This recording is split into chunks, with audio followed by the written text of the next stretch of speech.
I think we're on. I think we are too. There we are. Kind of. Yes. I can barely see us. The sands of Mars behind us? Oh, okay, we're floating. And it looks so dark. Yes. Well, it's because and you can see through. Nuclear! Oh my gosh! Somebody set off a nuke somewhere. Welcome, ladies and gentlemen, to the Atheist Experience. We are, in fact, live, in case you couldn't have figured that out by the... Except me, I appear to be a ghost. Look at my shirt. Yeah, week after week. See, that's why I wore a dark shirt today. Plus, it's got flames on it, so I must be evil. This is actually kind of cool. You can see through me. Look. David in Austin. On line 3. David? Hello? What's up, Matt? What's up, Matt? Hey, this David? Hey, I wanted to ask you something. It was a couple of questions I want to ask you, but for the most, I want to ask you about like you know how like atheists they get married, right? Some of them do, yeah. Yeah. Some of them just do, like anybody else, you know. Yeah, but I was saying like if marriage comes from the Bible, why would they get married? What makes you think marriage comes from the Bible? That's where it came from. What, really? Says who? Yeah. I mean, that's the first place we heard of it. That we ain't heard about it nowhere else, right?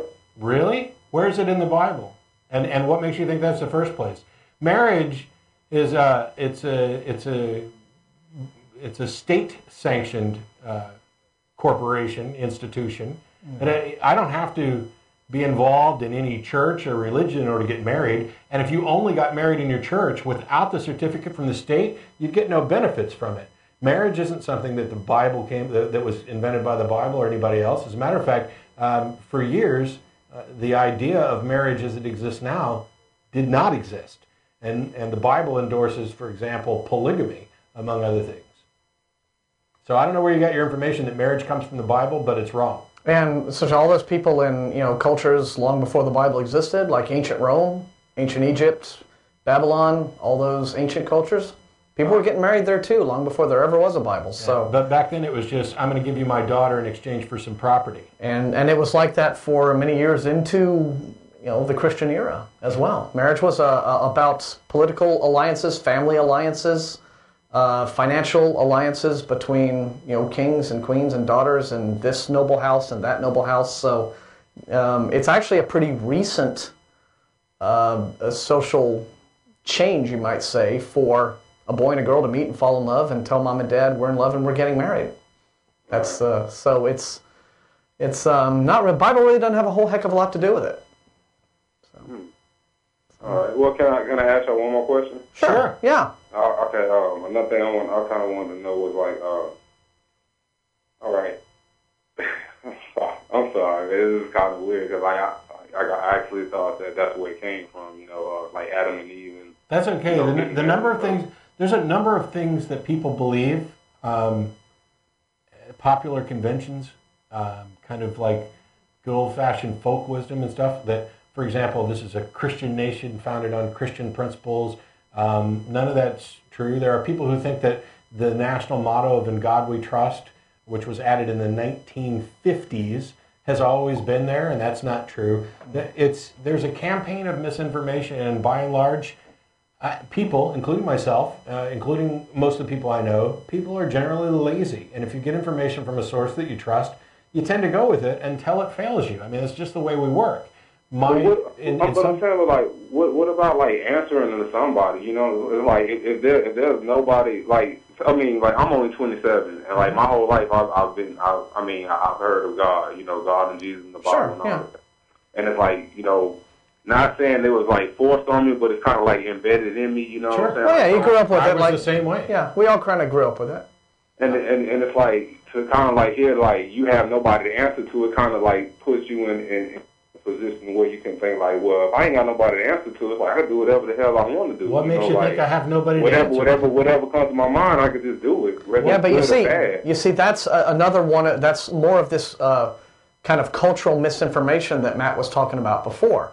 The idea, part of the way religion makes you dependent upon itself. And that is the job of religion. Religion wants believers who are dependent upon the religion for pretty much everything in their lives. For their sense of personal security, for their sense of what they think might be right and wrong. Religion, it sounds kind of melodramatic and, like conspiracy thinking to say it wants to control you, but, in a simplistic sense, that's kind of how it is. Religion wants you to be dependent on it. Like, if you, say in some relationships where you have a husband and a wife and the husband's very domineering and he wants the wife to be totally dependent on him and not have her own life.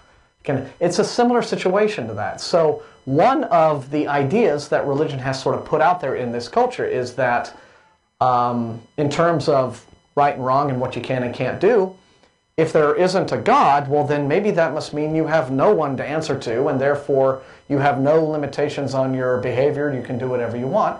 And of course that's wrong. For one thing, we have to live with one another. We have to get along in our society unless we just want total chaos and riots in the streets, right? And so, but this is what I'm saying. Why would we have to? We have nobody to answer to it. It's like why because we have each other. Why would I care about your feelings, or why should you care about my feelings? You know what I'm saying? Well, because we have each other to answer to in a culture, and it's not just about. We are a species that live together. With one, we're not like great white sharks that swim around all by themselves. We actually have to get along with each other because that's the kind of being that we are as people. We're social. And we survive because we form these social contracts with each other. You have friends, you have family, you have coworkers, and then you have the community at large. It all scales up. So we all have to answer to each other. And, if you look at what happens with people who think like what you're suggesting, well, I can just go and do whatever I want. I can go and do bad stuff and it doesn't matter. And what do they find usually happens to them? They get picked up by the cops, get arrested, go to jail. So evidently it does matter. But that doesn't. That right there ain't gonna matter.